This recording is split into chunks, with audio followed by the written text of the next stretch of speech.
all night talking NFL draft. So All right. Do you I also work with Jamie all the time. do the I asked him about the podcast as well. It's like the NFL podcast. I forgot what it's called. I'm not sure if you do that Yeah, as well. we do a Talking Sports Live. It's like a Facebook Live show every week. All right. So yeah, I was getting that confused with his. I think he has another one as well. I think I got the two confused. Maybe his brother does the podcast. His brother's like a sports writer too, so he probably jumps on with him sometimes too. But yeah, Jamie, we all do different stuff on social media. Jamie does. He does do like a sports podcast, and then he does one with me too at News 12. All right. All right. So yeah, just got a few questions. I'm just trying to blend this all together. I'm actually aspiring sports writer, so I'm over in Westchester, so I'm trying to get a job at they have the Journal News, which is I think the online is LoHUD, if I have that correctly. So Yep, and we're in Westchester all the time. We actually do the Westchester sports as well. all right, that's yeah, that's good. That's good. I followed one episode of the it's I think it's on R for Altice. I don't have Altice anymore, but it was the 61. That's like the Sports Rush, I believe it's called. Yep. Yeah, so I was following that when New Rochelle was in the playoffs and they ended up winning. Yeah, we've done a lot with Neuro. I produced that show, so I help produce that show on Sundays when school and sports are actually going on. All right, so I'm just gonna get into it. It's only like maybe 10 or 11 questions, but just jump right into it. So when did I know like the NCAA shut down and everything like a day after the NBA did? So when did News 12 start doing kind of their version of social distancing? Yeah, so it was probably the Sunday. So the NCAA tournament, Oxford, who's a Long Island school, they made it to the tournament. I went and did a story with them the day that they got home after winning the conference tournament. That was on a Wednesday, I believe. Um, that night with the Utah Jazz players, Rudy Gobert, he got coronavirus, NBA shut down the season. The next day, hockey, everybody followed. So we did some stories with that until Sunday. And then Monday, which was March 16th, the day before St. Patrick's Day, we completely changed everything about our department and started.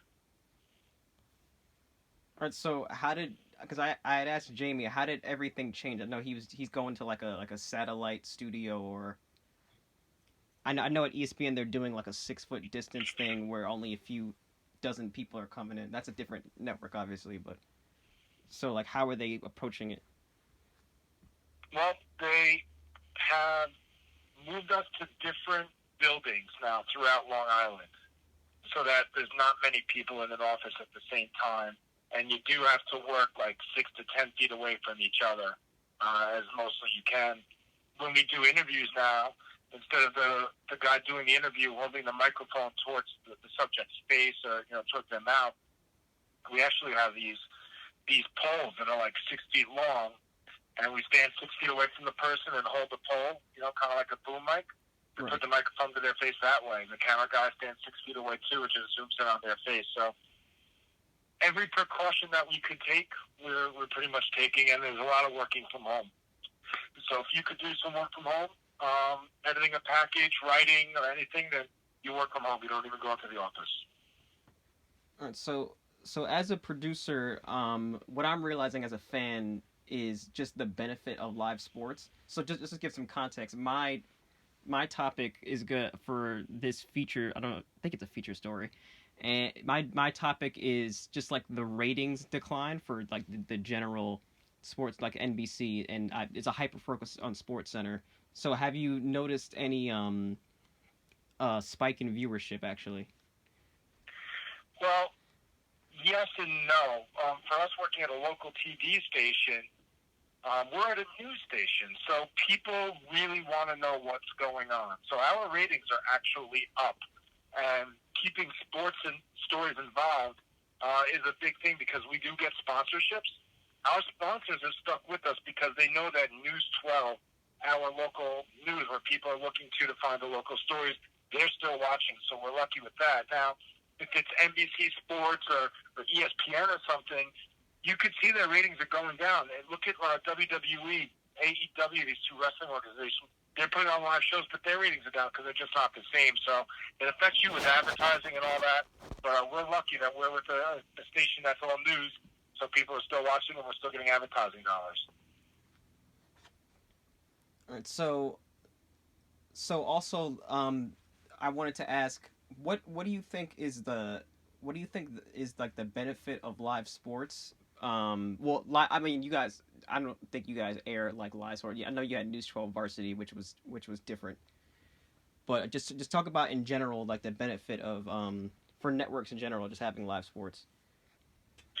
Yeah, I mean, and we did work with varsity, and when we would show high school football or basketball or lacrosse games on, we produced some of those live shows, and there's a huge benefit to it because people love competition. People love drama. Look at some of the shows like Game of Thrones or SVU or those shows. They're all drama. Well, sports is real life drama, and it's unfolding underneath, you know, on TV as a live sport in front of your eyes, and it's unscripted. You don't know how the game is going to unfold. So people love the drama of the live sports, and they don't want to watch it a day later, 2 days later, or a replay. They want to watch it when it's live. So that's one of the cool things is right now all these sports networks, they're replaying old games. And one thing that I find myself doing is I get caught up in the moment in some of these old games, whether Giants Super Bowl or I'm an Atlanta Braves fan, so Braves games from the 90s in the playoffs. And I remember how I felt living through that real life live drama. And that's the best substitute, but nothing is a substitute for not knowing what's going to happen and really just being in that moment and getting caught up in all that drama.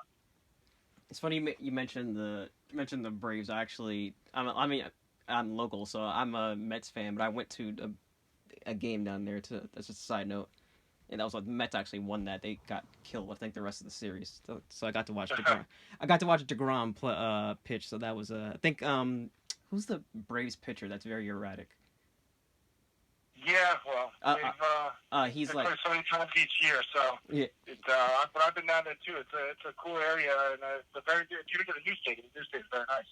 Yeah, they have a whole like Hank Aaron tribute. I like that, and they have like the World Series trophy. I think they have the World Series trophy there. I took a bunch of pictures.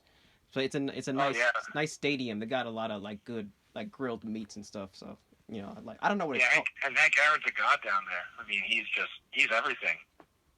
Yeah, I don't know what the stadium's actually called, but it used to be Turner Field, but that's obviously different now. Well, Turner Field actually closed 2 years ago. Right.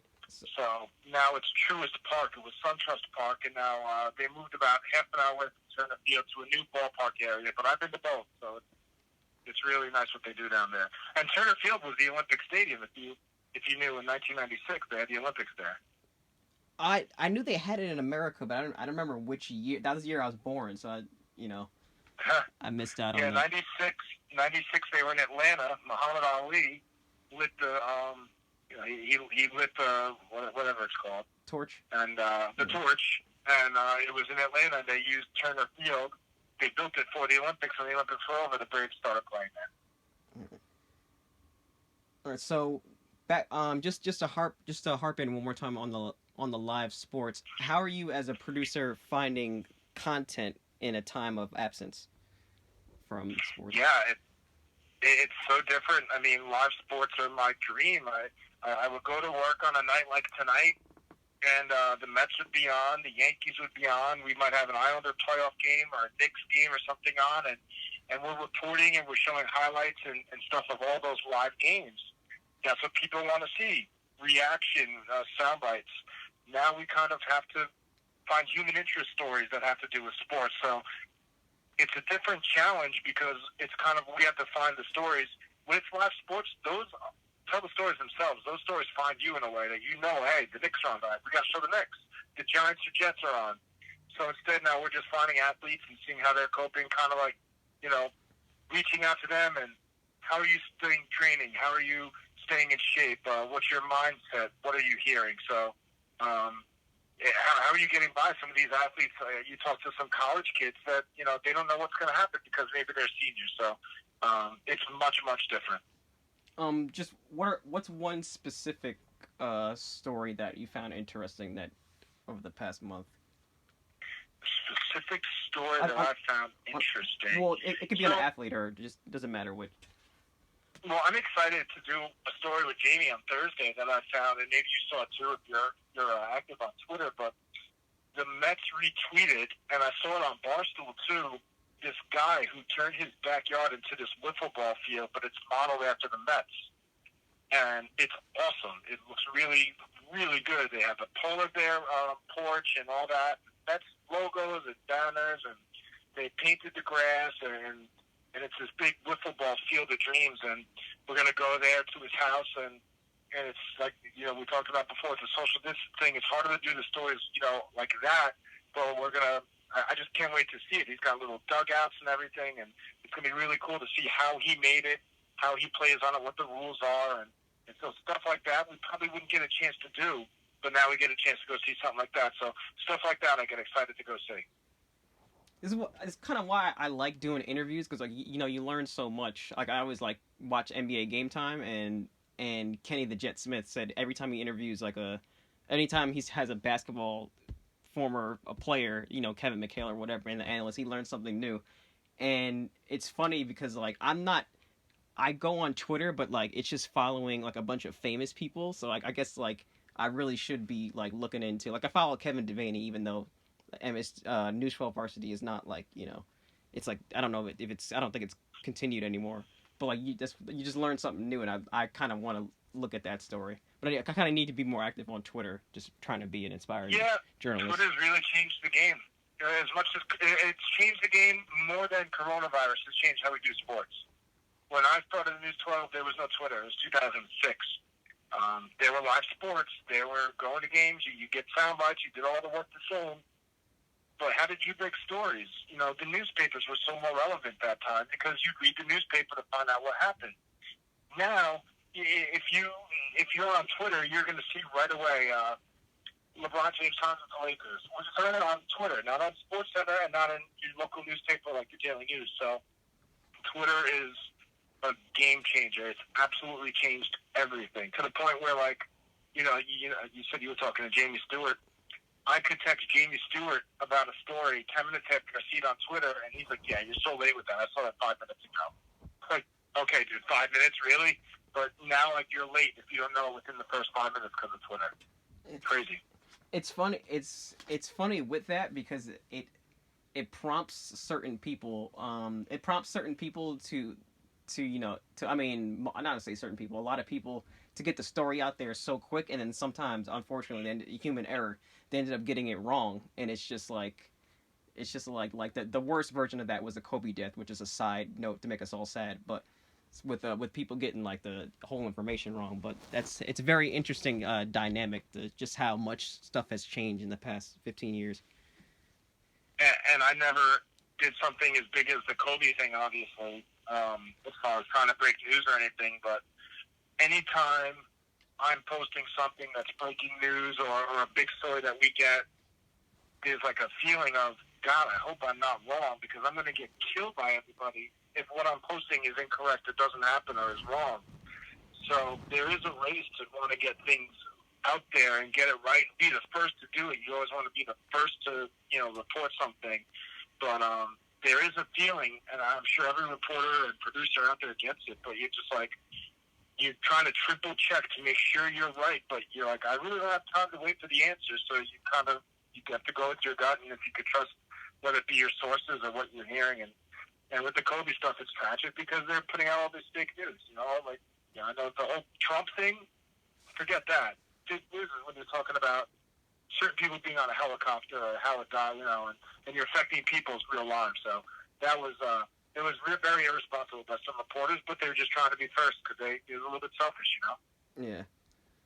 All right. So going back to News 12, how do you guys balance covering the varsity sports and some of the college versus the professional sports? We have, there's another reporter and another producer, and basically before the week we find all the varsity games that we want to cover, and that's our priority because everybody in the world has access to what the Mets do, to what the Knicks do, the Giants or Jets, because those games are on TV. we're the ones that are, for the most part, shooting and getting the highlights and the stories out there for these high school kids. So probably a Sunday, we figure out a schedule. Okay, this game, this game, this game, this game, this game. You're up in Westchester, so Newell, Horace Greeley, whoever, Stepanak, Iona. We want to get all those games in this week, and then we make sure our schedule is baked so that we have somebody to get there. And then we have another crew that makes sure that, the pro stuff is handled as well. You can handle the pro stuff for the most part in our office, but the varsity stuff, we have to be there. We have to be at the games. So we make our whole schedule pretty much around that, and then, of course, the college sports, too. And so, this is just kind of a more personal question. How are your coworkers kind of holding up during this difficult time? Pretty good. It's kind of a different dynamic where there's only 5 of us in our whole department. But if you go farther into News 12, there's obviously, about 100, 150. And you have people that are scared to death to walk anywhere outside of their house. And they want no part of being in an office. And then there's another part that's a little bit more relaxed, like, hey, I know there's social distancing involved. I know that I don't have to be at work for that long. I'm kind of on that, that part. Jamie and I, we still go to the office. We stay away from other people. We wash our hands 30 times an hour. You wear your mask. You do all you can. And then there's some people that just refuse to work. They're just so deadly scared. So for the most part, there's a couple of people that have gotten coronavirus. Nothing serious in our building. A couple of scares. But for the most part, everybody seems to be really working together harder than ever because that's what it takes. You all have to be on the same page, and that's there's a lot of changes. So we've done a really good job with that. All right, so I think you partially answered it. What are some, let's just say that there is like a new normal, I don't know, like 2021. And what are some precautions that you might take going, like if the world kind of goes back to normal, I guess? Yeah. I wonder how often people wash their hands on a regular basis. Obviously, before you read or if you use the restroom, I think for the most part people were good with that. But, I'm going to, even opening doors or a bathroom door or a door to the office or to a restaurant or something, you're just more conscious of just washing your hands and maybe not breathing on people. If there's a way that you're not going to be in a crowded situation, you can kind of sit away from some people. And it's just kind of being aware of it without being awkward is what I'm really going to try to do. I wonder if shaking hands is going to be changed. Is that still going to be a custom that we all follow or not? But, you really just kind of have to play to the crowd that you're with. And I'm just going to be more conscious of just trying to stay as clean as, and at any time I could be away from not being breathed on by somebody or coughed on, and that'll be really, really interesting to see for myself when we're doing an interview with the athlete. Pick Jacob deGrom. You're a Mets fan, and after a game, he always talks at his locker. Well, maybe the sports clubs, instead of going to his locker and everybody standing around him in a very close circle interviewing him, maybe they'll just have to be at podiums now. And that's probably going to be the new normal. That's what I would do if I was a guy that was running one of the New York teams or any of the professional teams. Like I actually toward the end of that answer, I was actually just thinking, I was just like, they probably just, you're in their lockers, like they have certain access. You're probably just like so tired you don't even want to stand at a podium. But that's more for football players because they're moving around, and basketball players are moving around a lot more. So how would this is just a more general question. Do you really believe the world? This is a 2-part question. Do you really believe like the world will kind of go back to normal eventually, and do you believe the sports world will kind of go back to normal? I do. There's, I think, a certain comfort in normal, and I think it's human nature to kind of go back to what you're comfortable with and to what you're used to. You were born in the mid '90s, so I'm sure you remember 9/11. But I was in my late teens. I was in college during 9/11, and the whole world changed for like a year or two after that, and everything was just so different after in so many different aspects of life. But then after a year or two, it reverted back to your normal life. I'm not talking about wait times to get onto an airplane. That's totally different. I'm just talking about general kindness to others and people being able to, maybe let something roll off their shoulders that maybe they would have normally gotten, annoyed at because everybody was just nice. Everybody was more of a tight-knit community. This will go back to normal, too. Sports will go back to normal. There's too much money in sports not to. You're going to be going to sold-out stadiums when people get comfortable.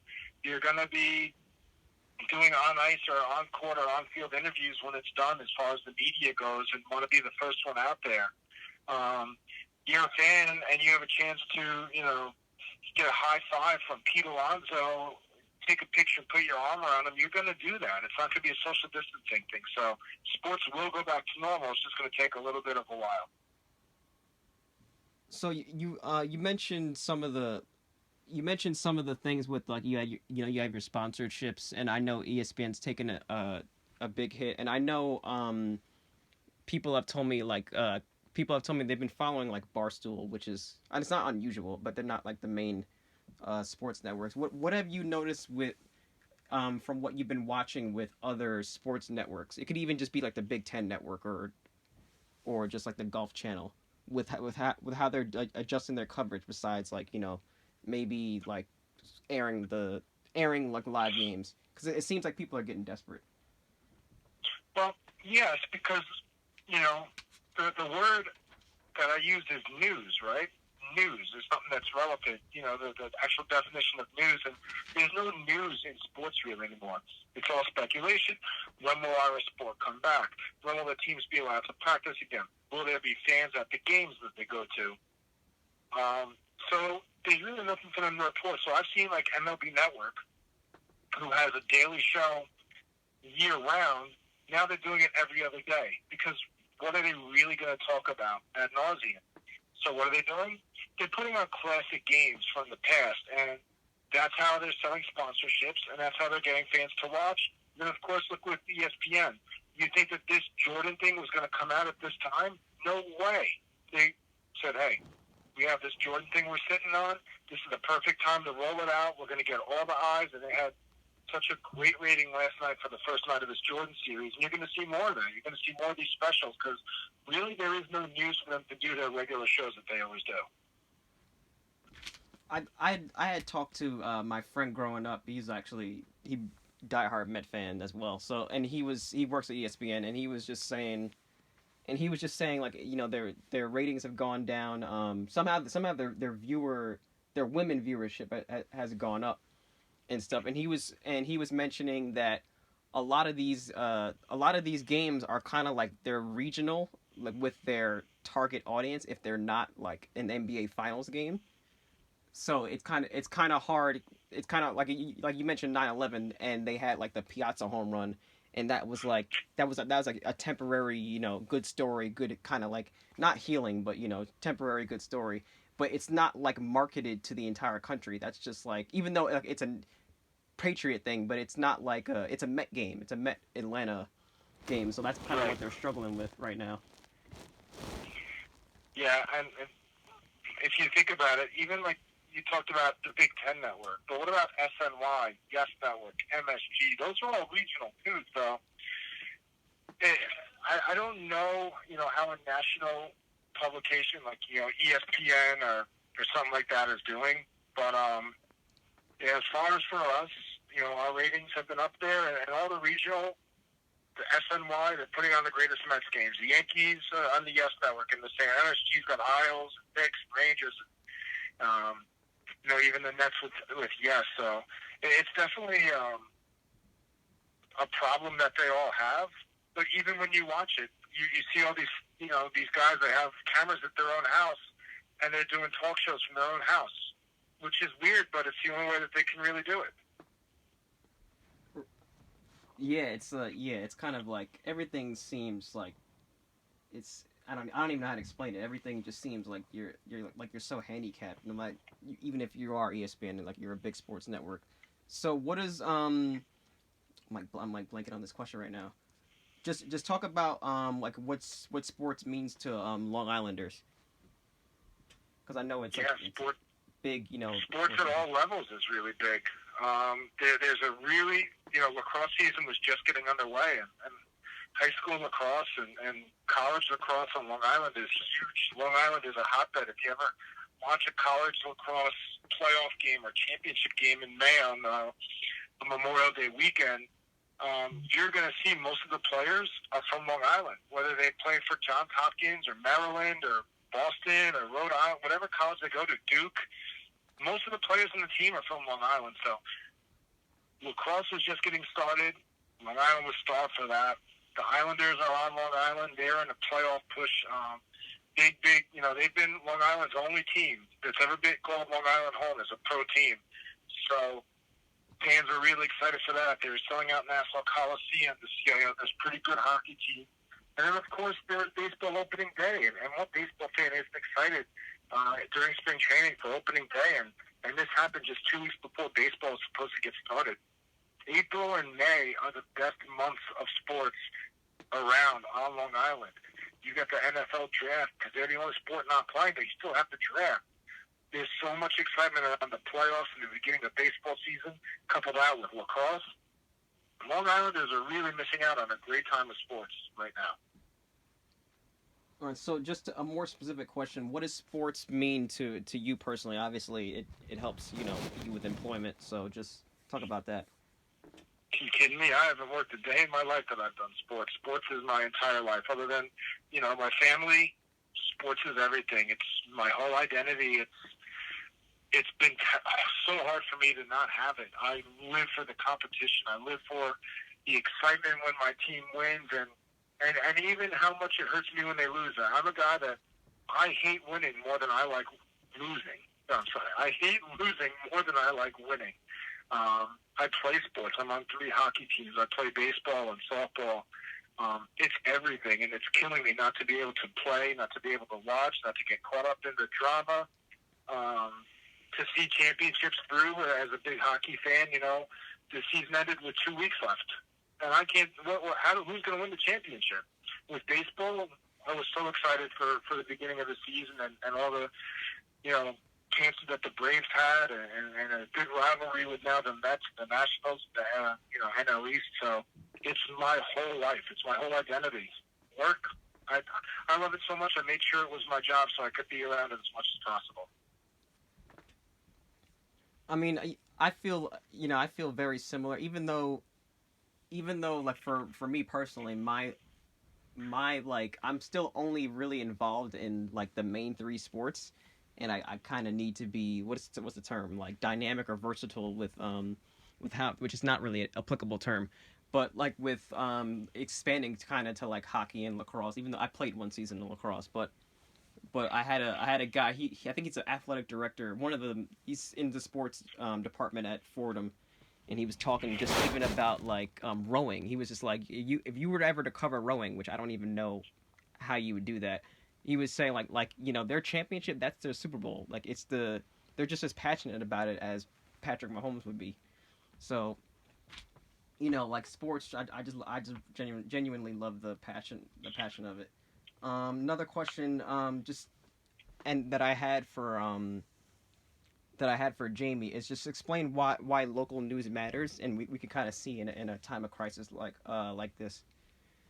Why what matters? Why local news matters. It matters because look at the national news. What are you going to watch nationally? Are you going to watch CNN? Are you going to watch Fox News?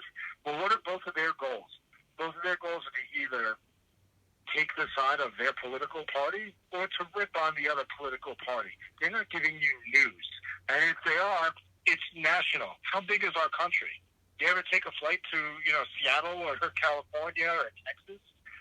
It's thousands of miles away, so you're not going to hear about Westchester, Long Island, New Jersey, Connecticut, and your communities. You're just getting this very generalistic, broad-minded view of what's going on. We live in a hotbed right now of coronavirus. We have more deaths and more cases in New York than anywhere else in the world for the area that we live in. We need the local news to tell those stories. We need to make sure that our news is focused on it If you have CNN, who's usually anchored out of Atlanta, trying to tell you about New York stuff, you're just going to get a generalized New York story. You're not going to hear about a town in, I don't know, in Rye or, Huntington, Long Island. You're just going to hear New York as a whole. So local news is very important because it's the community you live in. It's people you may know. It's stuff that affects your every single day life. So local news to me is very important. It's good context you put that in because I keep mentioning New Rochelle. I live in Tuckahoe, but I was born in New Rochelle, and that's like the hotbed. That's the what do you call it? That was the first quarantine zone, or the first known quarantine Yep. zone. So, and I had someone I knew, like she ended up like recovering and such. But like you really take it seriously when it's in your backyard, and those networks, they got a lot of money, but they can't get to what's going on in Mount Vernon. They can't get to what's going on in Long Island and such, like, because it's more national. Well, to that point, if you live in Mount Vernon, you don't care really, or it's not going to affect you what happened in a small town in South Carolina. If you live somewhere in Texas, you don't care what happens in Mount Vernon and New Rochelle. That's why you need the local news to kind of just concentrate on your area and let you know how real this really is and how real the situation is. And it's not just, the coronavirus thing right now, which is obviously the biggest thing going on, but like we talked about local sports, local news. Nobody would know anything about Fordham if it was only national news, or your high school town in upstate. No, for me, you guys are upstate, but for Westchester or Long Island School or any of the rural areas, because ESPN wouldn't give a damn. They just would only care about the NFL, the NBA, the Major League Baseball. So, but no matter what it is, when you have a station or something like local news that's dedicated to where you live, a newspaper, a publication, anything, a website, it really is, very important and very valuable to that community.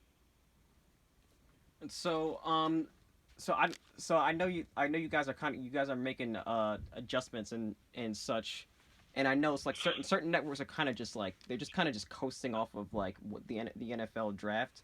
So is there anything besides you have that story about the backyard and stuff? Is there anything like other than that specifically that's coming up with like a new story, or is it just like everyone's pitching ideas and people are trying to reach out to athletes and such? No, we reach out to a lot of people. Today I did two stories. I did a story on a Hofstra lacrosse player. She's going to be a senior this year, so her season and her career would have ended, but they're not having the season. So she's going to come back with a second major next year and be able to finish up her career. Coincidentally, she's the highest scoring Hofstra player ever. So just about her changing her basically life for a year, to deal with this and to be able to come back and finish her career. We did a story on that today. Sometimes we just tape debates. It's a good time to get viewers involved. Maybe not an athlete, maybe just a viewer out there. Hey, what's your favorite sports movie of all time? We put that question out on Twitter. We got hundreds of responses back. We took some responses. We did a little thing where we taped, okay, what's your favorite thing? What's your favorite thing? Here's what our viewers said. And we would tell our viewers, put our viewers' name and their favorite movie and, maybe a clip from the movie or something. So, we're trying to get as many people involved as possible and try to cover all angles. Like you said before, somebody could be on a rowing team and then winning that championship is like winning the Super Bowl. Well, we're trying to get to all those sports. We're trying to get to all those athletes as well. It's not just that the New York Knicks season, the New York Mets season, the New York Islanders season is not happening. It's at all levels of sports. It's at all areas of our reach, whether it be Long Island, Queens, or Westchester, because we do all of it. And it's all ages. It's all ages. So even people that are playing in men's hockey leagues or softball teams or something, we talk to and we do a story with and just get their story out there and let everybody know what's going on. The Hofstra player, what's her name? Her name is Parella, Parella. What the heck is her first name? Jesus, I did it with her today. I think it's Sydney Parella. I don't know. Parrella is her last name. can't think of her first name right now. It's like 2 hours and I already forgot. I've just been so good. I can't think of it. All right, so just But this if, this. if, All right, I don't if want. you Google it, you'll see her right away. All right, She's yeah. from Miller Place on Long Island. All right, because like yeah, her being like the all time leading scorer is very that's very relevant. So I just wanted to make sure. I struggle with the follow up sometimes. So I think that's just about it. A side question. Like I actually don't know. Like I kind of have like a broad view, but like what do producers do like specifically? Like they're behind the scenes kind of control like because I heard producers being like, oh, they finance and stuff. Like I don't really know what they do. Well, I kind of do it all, and I'll talk more about my regular duties as opposed to the coronavirus thing. Mostly I'm behind the scenes. On a day like today, I'm actually on air today on our sportscast is me and Jamie breaking down the NFL draft. But for the most part, I'm behind the scenes. I pick the stories we're going to do that day, whether it be covering a high school game or doing a teacher story or a scholar athlete or something.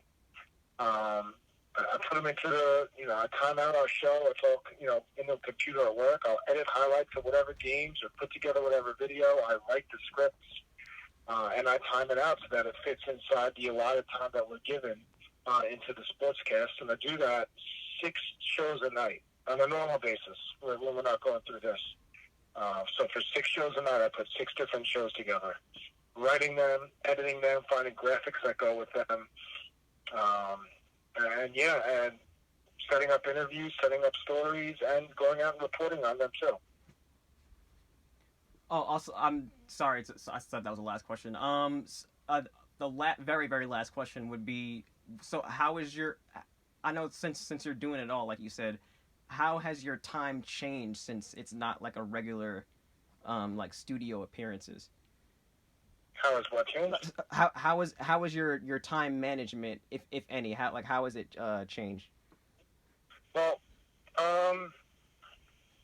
we're spending less time in the office. We still have to fill our show, our allotted time, but instead of doing 6 different shows a night, because we don't have enough content for that, I mean, that's 30, 40 shows a week, we're just doing one a night and letting them, play throughout the night. So we pretty much, it hasn't really changed because there's no rush. There's much more of a rush when we're normal. So say there's a 7 o'clock Mets game and we're on the air at 10 o'clock, but the Mets game ends at 9:58 or at 10:19 and we're on the air at 10:22. That gives me 3 minutes to make sure everything is completely done and ready for us to go on air. That's when you worry about time management. This is much more lax. It's very relaxed. It's come in when you can, when you want, basically make your own hours, just make sure you get it done. So it's actually been much easier. All right, I think I have everything. This thing is, like I said, this thing is due soon, so I'll be working on it, and then once it's all edited down and I have like the final version, I usually send like a copy of it just everyone that's attributed to it. But I learned a lot from this interview, and I just want to thank you for getting back to me. And I'm an aspiring sports writer, so hopefully I've learned some stuff I could use in the future. Yeah, well, no, I appreciate it, and thanks for reaching out. Best of luck, and if there's anything we can help you with in the future, just send me an email. Oh yeah, definitely. I always like to stay in contact because I always like to try to stay in contact because the people in media, especially like the local stuff, like we're relying on them extra, in this time. So it's all that all the vital information outside of like like maybe a press conference that the governor's doing, like all this the 24-hour news cycle. It's very necessary to keep people informed. So I just appreciate it. Yeah, and that's not going to go away when this goes away. So there's always going to be a need for the community to get news. So you might not get the first job you apply for, but stick with it, and you know, there's something satisfying about being able to provide the information that people need out there. So definitely stick with it. And if you need us, give us a call. All right, thank you. Have a good one. You too, man. Bye. All right.